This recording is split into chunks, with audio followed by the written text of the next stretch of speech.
Okay, in this session, I'm going to talk about how to get a new Adsense account.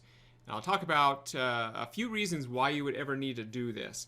But I need to remind you of something. Everyone here in the mastermind signed an NDA.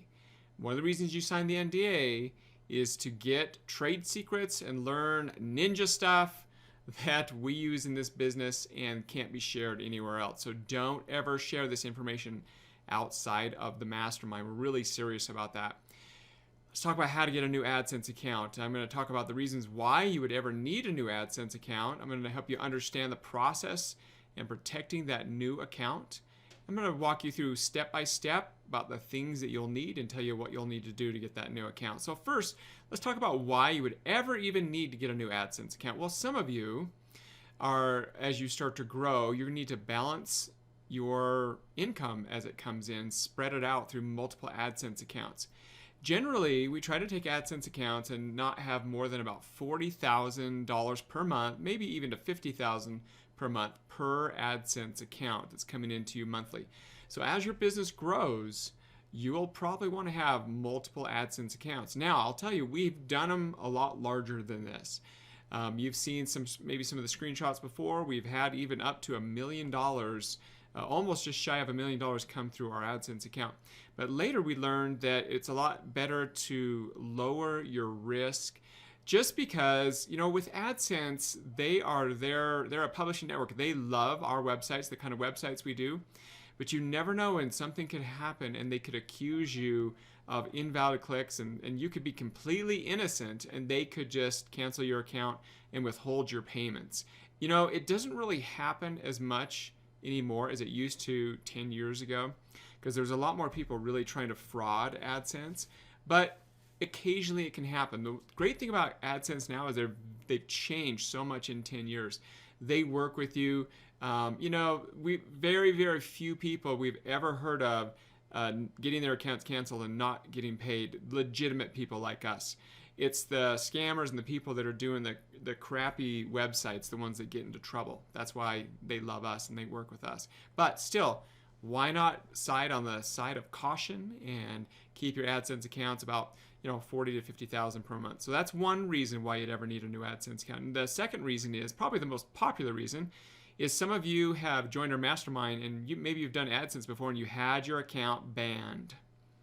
Okay, so there's lots of reasons why you could get your account banned on Google. And you can go search Google AdSense for the rules and conditions. And remember in the video I talk about Google AdSense that I want you to read all of the policies. I'm not kidding when I say that. You need to spend some time, go read all the policies and understand all the rules. Because even if you innocently make a mistake, they don't care. And so you need to really understand those rules and policies. The good thing is AdSense is really good about working with people, but this is probably mainly for people in the past who didn't understand the rules or they did some risky things and they got their accounts banned. So I just talked about why that happens, and I want you to understand something. You may not have a permanent ban.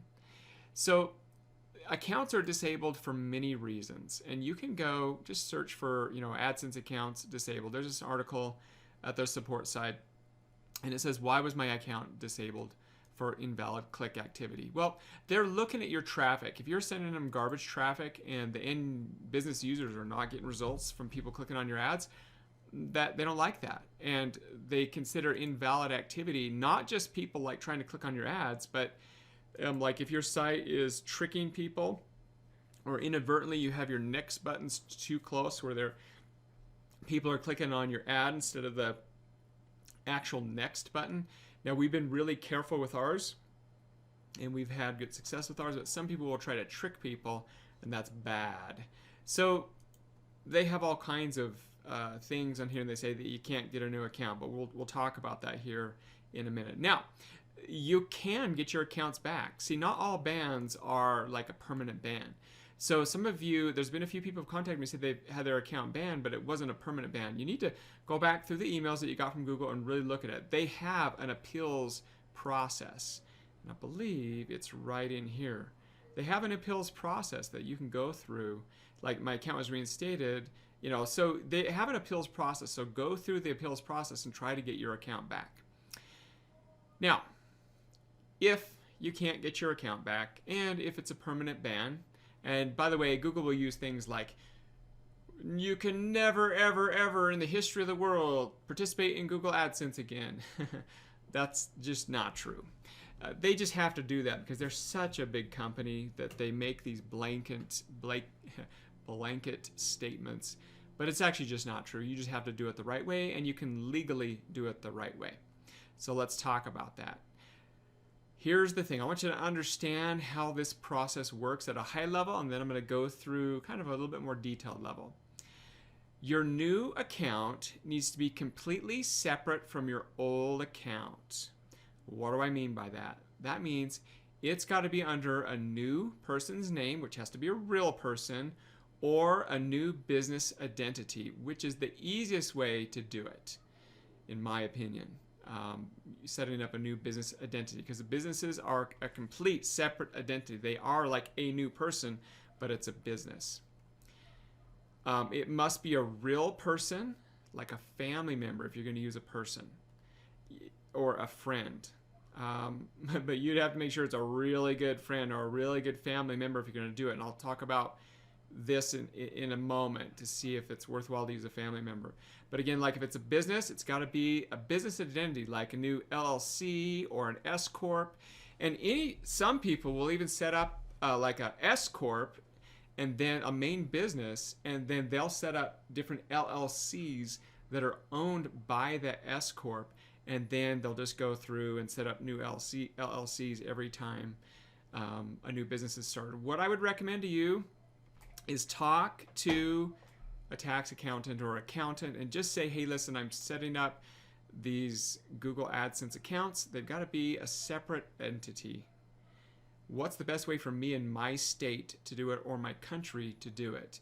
Because it's different wherever you live. Now, don't forget, even though you live in one state, you can set up business entities in other states like Las Vegas and stuff. But I would highly recommend that you keep it in your current state that you're at, because Google is going to send you a postcard to verify that you're a real person. And if it's in Las Vegas, they're going to want to send it out to Las Vegas if you don't live in Nevada. So I would recommend that you keep it in the state that you're at.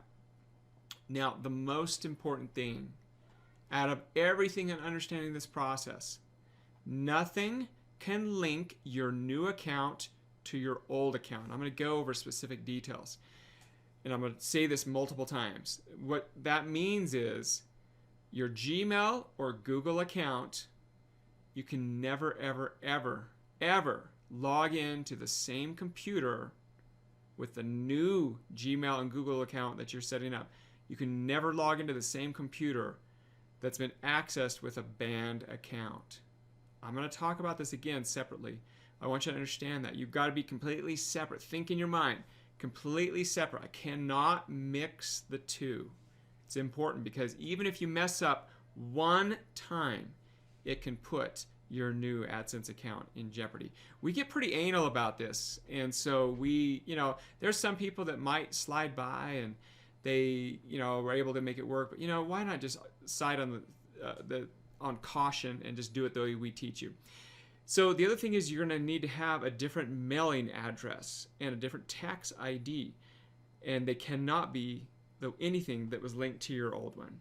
All right? I'll talk about that more in detail. So just think, separate person, separate identity. Separate person, separate identity, can never mix the old one with the new one, and then you'll be good. So I do want to talk, see if you can see that, about an IP address and understand what that is. So an IP address is just a fancy term for an address on the internet. Every time you access the internet, there is an actual IP address. If you go to whatismyip.com, whatismyip.com, or just type in what is my IP address in Google, it'll tell you. It's going to look like a number like this, and yours is going to be different than that. That's just an example one. It's going to look like numbers like this. That's like your address. Like Google knows how to locate you. They know exactly where you're accessing your computer from. Like they can actually know the address of your house from your IP address. So I want you to understand something. You can never access your new accounts as you're setting these up or ever using them from an IP address where you're logged into your old Gmail accounts. So I want you to think about this. If you use Gmail or a Google account for your everyday email, and you're in there and you have an IP address of this 2163.128.12, and you go ahead and you open up your browser and you try to set up your AdSense account, it will get banned. They will not approve it, or they might approve it at the beginning, but eventually it will get banned because you're logging into the same computer with a banned Gmail account to a new one. If you're not clear on that, let's have a discussion about that in the forums, okay? So you got to think separate. So if you say, I'm just not going to use my Gmail account anymore. Well, I'll talk about that in a minute, but there is a way to do this, get a new IP address at your home where you're at, and then not ever log into those old Gmail accounts and then just use your same workspace. I'm going to talk about that in a second, but I want you to understand what the IP address is, because that's what Google looks for.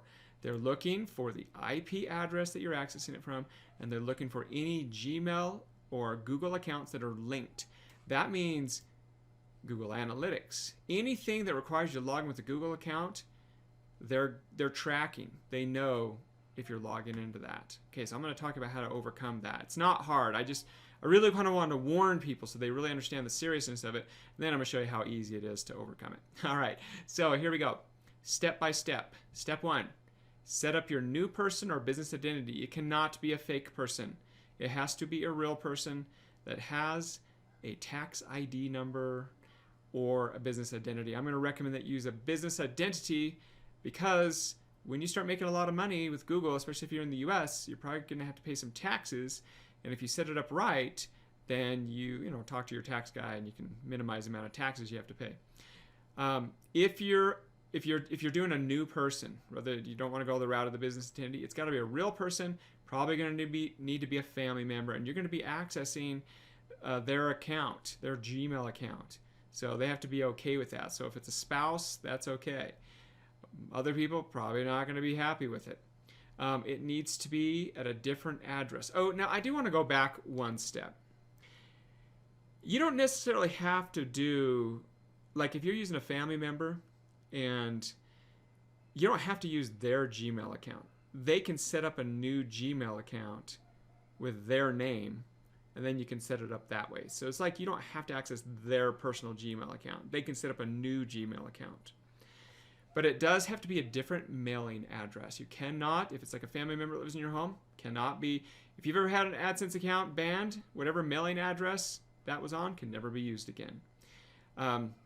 You're going to need to be able to log into their Google account. And we're going to call this a workspace throughout the rest of this training. Not necessarily their Gmail account, but a Google account that they set up. Because they're not going to want you logging into their personal Gmail account. If it's a new business identity, which I highly recommend that you do, then you need to do this. It needs to be a legal entity like an LLC or an S Corp. And I just mentioned that earlier, that you can set up like an S Corp, and then the S Corp can own additional LLCs. Talk to an accountant who in your area that sets up accounts, that sets up businesses for people, and just say, hey guys, I'm setting up this thing with Google AdSense. I got to have this as a separate entity. What's the best way for me to do it? Set up an LLC, set up an S Corp, and also thinking of tax reasons as well. And they can help you get set up. And yes, probably cost you some money. And some states have it where you can just set everything up online. As long as you know what you're doing, then you'll be good. Now, when you're outside of the US, it might be a little different for your country. Might be easier. I'm not sure. I'm only familiar with what we do here in the US. But I would assume every country has, same process. Again, needs to have a separate mailing address. So how do you get a separate mailing address? It's pretty easy. There in the US, we have these mailbox stores. The popular one is the UPS store. And you can just go and sign up and get a mailbox there. And they'll give you an address. And a lot of times you'll be, 123 South Main Street, Suite 100. Or they'll give you like number 100. There's other mailbox stores. Just get a different address like that. Or use a friend's address. Many times, or a family member's address. That's another way to do it. Because the only reason why you need another address is to put it on your application. And Google is going to mail a postcard to you that has a PIN number on it, so you verify it, and then once a year they're going to probably send you a tax form. So again, it could be like UPS store, or it could be another family member's house. Just make sure that that family member has never used Google AdSense and never had an account banned. Or just an existing Google AdSense account. That would be bad too.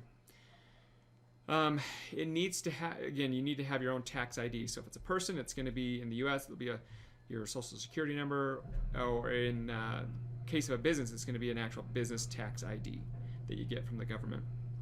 And you need to access it from a separate workspace. I'm going to talk about exactly what I mean by workspace. Workspace means that separate environment that's not linked to anything else. So let's talk about that. Get your workspace set up. So you got your business set up, you got all those things set up, but before you just start to do anything where you're applying for accounts or anything, you've got to get your workspace set up. So how you do that is, again, it has to originate from a different IP address. So you have two options. If you're doing it from your home, make sure that your IP address is not the one you've ever used from your Gmail account, and you either cancel your Gmail account, never ever log into your Gmail account or anything Google related on your home account. If you either like wipe everything out and you never ever once are going to log into it, and you start from scratch, you're good. And that's kind of a pain in the neck for some people. A lot of people don't like to do that. So what I would recommend you do is this. And again, I just want to reiterate, you can never ever log into the same workspace with a Gmail or related account that's been banned. Gmail, Google Analytics, Google Voice, anything where you have to log in with a Google account, if you ever log into it on the same computer that you've had a banned AdSense account, your new AdSense account could be in jeopardy. All right, have I said that like 5 times now? All right, this is the best way to do it though. The best way is to set up what's called a Windows VPS server. And that basically is just a fancy word for a computer box that is set up somewhere where you can access a desktop environment. Let me show you an example here. Give me 1 second to bring my screen down and show you an example. What you're looking at here is a window that is running on my computer, which is accessing, I'm on a Windows machine, it's called Remote Desktop Connection. And it's connected to a computer at a different location. So I have a web browser, I have a whole Windows desktop. You can see I have a whole Windows desktop in here. And basically, here, let me drag it over here so you can see this. I have a whole Windows desktop in here with a start bar, everything that you need. And you can't see it because I've got the start bar underneath here, but it's like you're accessing someone else's computer. And it's got its own IP address that's separate, it's yours, and that's the one thing you want to do. When you get your VPS service, you want to make sure you get, it's called a static IP address. And again, the way you do that is through what's called Remote Desktop Connection. If you're on a Windows machine, let me show you.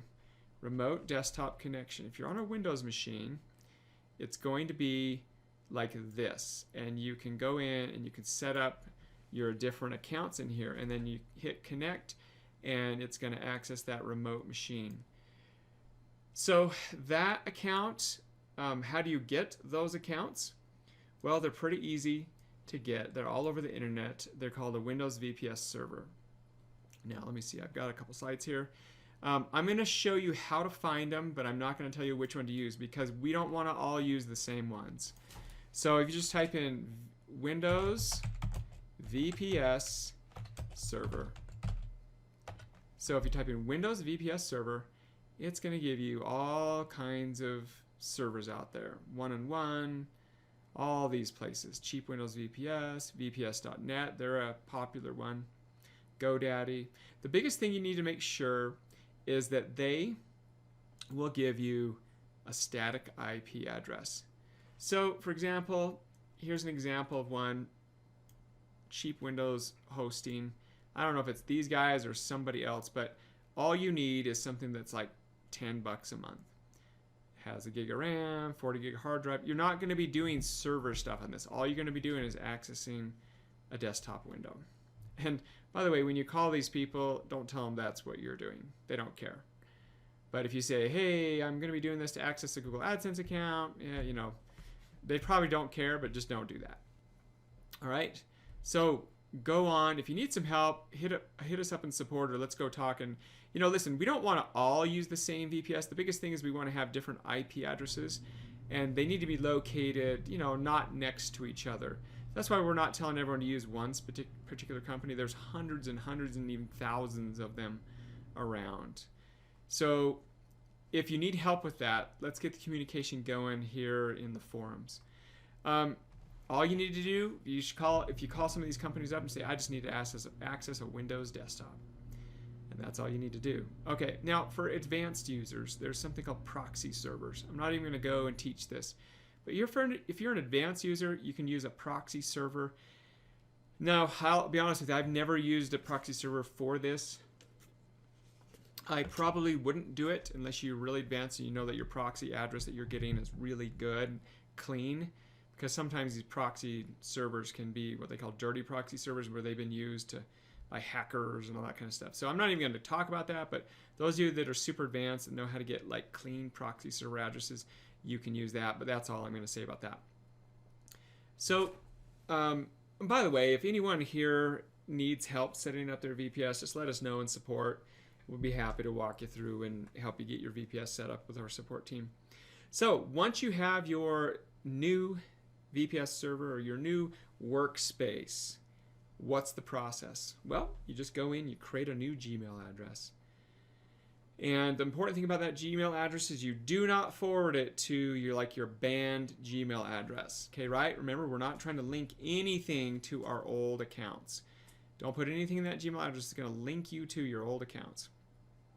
I do want to pause for a second because I want everyone to make sure that you understand that this is the legal way to do it. We're not doing anything illegal here.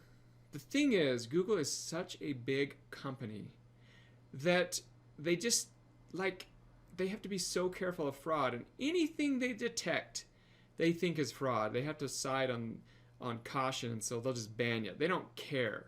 They don't care. They actually don't care about you. Believe it or not. So this is why we do it this way. This is completely illegal because we're doing this from complete different identity, complete different legal person. It's all legal. We just have to be on the side of caution. Okay, so once you get your Gmail address, you have your physical mailing address already, all those pieces in place that I talked about, then you're ready to apply for your new AdSense account. You do it through your new workspace, and you apply for it. And when you access that account from the future, you will always access it from that remote server. It's actually kind of cool because you can do it from a phone, you can do it from a tablet. You just do it all, you can access it through this remote desktop client. It actually makes it really easy to do it. Again, if you need help, let us know in the support. We're happy to help you. But you need to stay consistent. Don't make a mistake and just accidentally log into your new Gmail account from your home web browser. Even doing that once can get your new account banned. We're just super, super, super on the side of caution. Never, ever, ever, ever, ever, ever log into your workspace with a Gmail account or anything that's linked. Okay, I've said it 10 times now, right? Because it could get you banned. Just side on caution. You'll be fine. We've never had anybody with problems because I've warned them a million times. Well, that's it. That's how you get a new AdSense account. And that's how you do it if you want to balance yourself out or if you need to get a new AdSense account. Now, anyone that needs help with this, let's get the discussion going in the forums. Start a support group. We don't want anyone to get discouraged thinking you can't get a new AdSense account, because you can. You can get a new AdSense account. All right? Okay, guys, let's go at it. If you need help, let us know in the support.